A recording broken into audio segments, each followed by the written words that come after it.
मैंने उसे कहा कि वो अपनी फैमिली के साथ मेरे घर आकर मेरे रिश्ते की बात करे। उसकी हाँ पर मैंने घर बता दिया।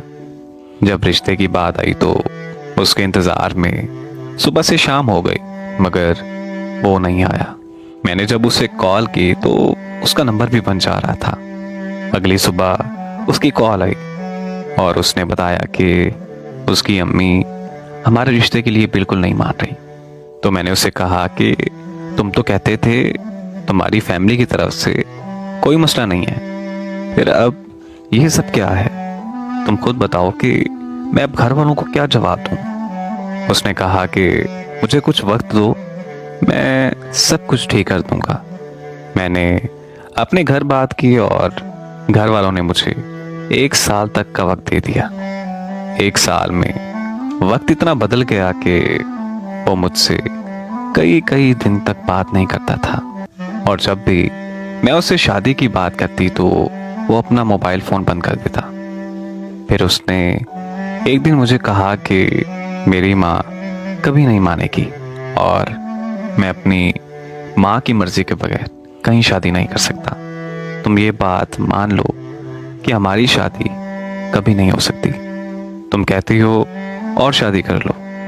मैं उसके प्यार में मुकम्मल तौर पर पागल हो चुकी थी।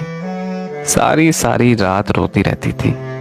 शादी की बात पर घर वालों को जान से मर जाने की धमकियां देती थी और कई कई दिन तक भूखी रहती थी। 1 साल बाद मुझे पता चला कि वो शादी करने जा रहा है। मेरी तो जैसे दुनिया हिल गई। बहुत सोचने समझने के बाद मैं उसकी माँ से मिलने चली गई।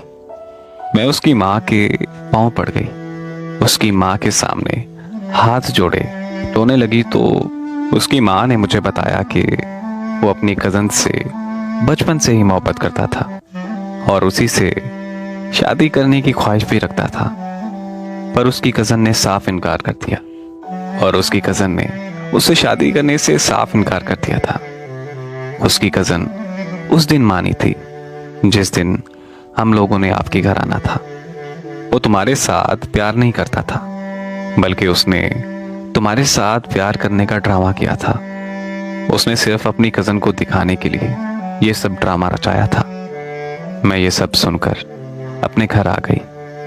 आज मैं मुकम्मल तौर पर ज़हनी मरीज़ा बन चुकी हूँ। डिप्रेशन का शिकार होकर रह गई हूँ। कोई अपनी दुनिया संवारने के लिए किसी की दुनिया कैसे उजाड़ सकता है? मुझे आज तक इस बात का जवाब नहीं मिल पाया।